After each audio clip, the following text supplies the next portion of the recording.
राधे राधे सभी को। दोस्तों, मोक्षदा एकादशी व्रत की कहानी। मोक्षदा एकादशी के पावन दिन पर व्रत रखने के साथ इसकी कथा सुनना भी बहुत ही जरूरी है। मान्यता है कि इस कथा को श्रद्धा से सुनने पर पापों का नाश होता है और पूर्वजों को शांति मिलती है, जीवन में सुख समृद्धि बढ़ती है। और आज इस व्रत का खास ही महत्व है। शुभ सौभाग्य देने वाली और पवित्र माने जाने वाली यह है मार्गशीर्ष माह के शुक्ल पक्ष में आने वाली एकादशी महत्वपूर्ण है। इससे मोक्ष प्रदान करने वाली एकादशी भी कहा जाता है, इसलिए इसका नाम मोक्षदा एकादशी पड़ा है। मान्यता है कि इस दिन व्रत रखने और पूजा पाठ करने से व्यक्ति के सारे पाप कष्ट दूर हो जाते हैं और मोक्ष की प्राप्ति का मार्ग खुल जाता है। इसी दिन गीता जयंती भी मनाई जाती है, जिससे इस दिन आध्यात्मिक महत्व और बढ़ जाता है। तो दोस्तों, पौराणिक मान्यता के अनुसार महाभारत युद्ध से पहले कुरुक्षेत्र में भगवान श्री कृष्ण ने अर्जुन को जीवन, धर्म और आत्मा के रहस्यों से भरी श्री भागवत गीता का उपदेश दिया इसी दिन दिया था।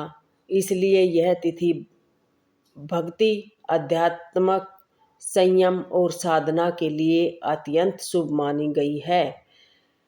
मोक्षदा एकादशी कब है? पंचांग के अनुसार शुक्ल पक्ष की एकादशी तिथि की शुरुआत 30 नवंबर को रात 9:29 से होगी और 1 दिसंबर को रात 7:01 पर समाप्त होगी।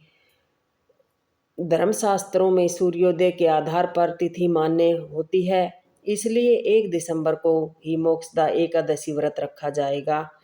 तो दोस्तों, अभी सुनते हैं हम कहानी मोक्षदा एकादशी व्रत की कथा।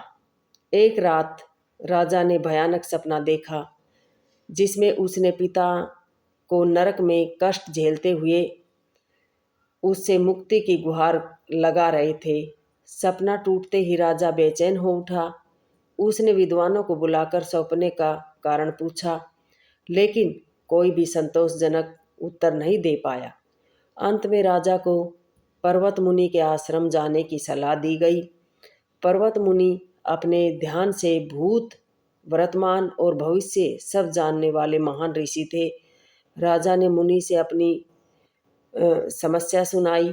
मुनि ने ध्यान लगाकर राजा के पिता के पाप कर्मों का ज्ञान किया और राजा से कहा कि वह मार्गशीर्ष माह में आने वाली मोक्षदा एकादशी व्रत जरूर करे।